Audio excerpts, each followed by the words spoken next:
I want to move on because I can't resist. Let's play Pelosi on the Republican Party. I mean, the fossil fuel industry, they weigh in so significantly. I mean, how could it be that nobody on the Senate side cares, and the Senate cares about climate? Some of them do, and they talk about it. When it comes to the votes, it just isn't there.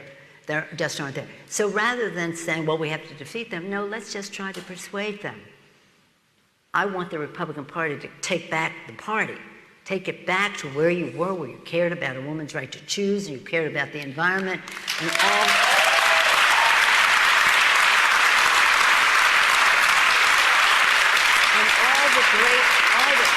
Hey, here I am, Nancy Pelosi, saying this country needs a strong Republican Party, and we do.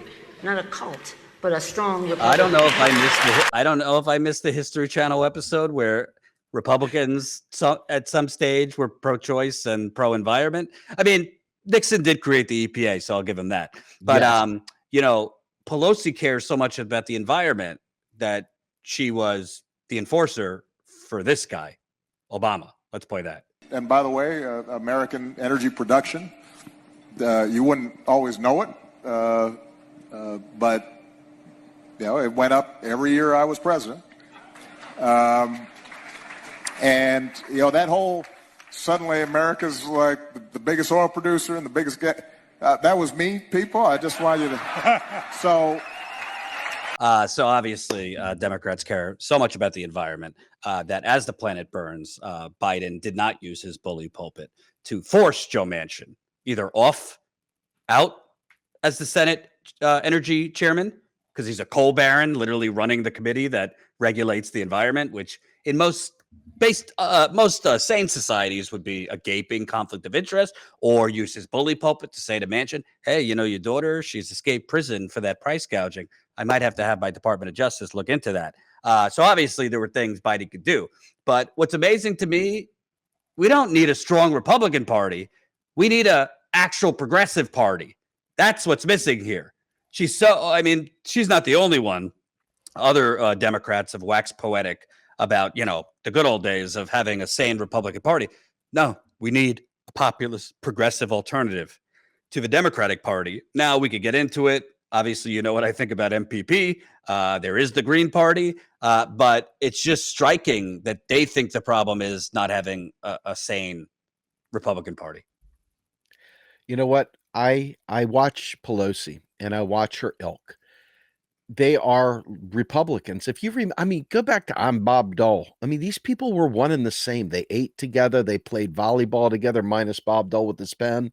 I mean, they did a lot of things other than fight. They hung out. They golfed. They chatted. They were all friends. You see the people that showed up to John McCain's funeral. I mean, we're not talking about people that hate each other. We're talking about people of the same bend. They don't like the populist incursion on the right. And I don't blame them either. I mean, who the hell likes fascists? But the point is that they want to bring the whole we're the gentleman's club. Let's go play tennis at noon together kind of people, right? Let's go pheasant hunting or whatever the hell rich people do, and they want that gang to come together to mitigate the fringe on the left and the fringe on the right. And they make it seem so common, so normal. Like, of course, we're trapped in the middle, these crazies on either side of us. The difference is that I don't believe the left is crazy.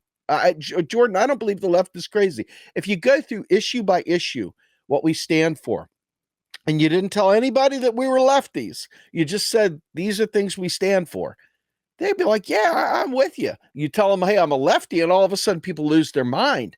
Tell them I'm a communist, tell them I'm a socialist, tell them whatever, and then, wow, the head explodes. But the fact is that all these things that we stand for, they're common sense things. They're things that regular people would benefit from. There's nothing regular about Nancy Pelosi. The woman has twin sub-Zs. She's got Viking ranges. She is living La Vida Loco. Literally got the best of everything. She hasn't got a clue what regular people want or need. And neither do the Republicans, quite frankly. But you see the fringe. The fringe is bad because the fringe is really, really pushing that Nazi fascist kind of, 3%er belief system. And that is dangerous. Let's not fool ourselves. That's very fucking dangerous. But we have to realize that these guys, I believe that they're actors. I believe it's political theater. I believe that gang literally is going to have, a nice meal together as soon as that press conference is over or whatever. They'll be hanging out. They'll be doing things that friends do, homies do, playing cards. It's not a real thing, man. I just hate her. I can't stand her. Thanks for watching, and make sure to tune in to Status Coup's daily live stream Monday through Thursday at 5 o'clock Eastern Time and Fridays at 4 o'clock Eastern Time.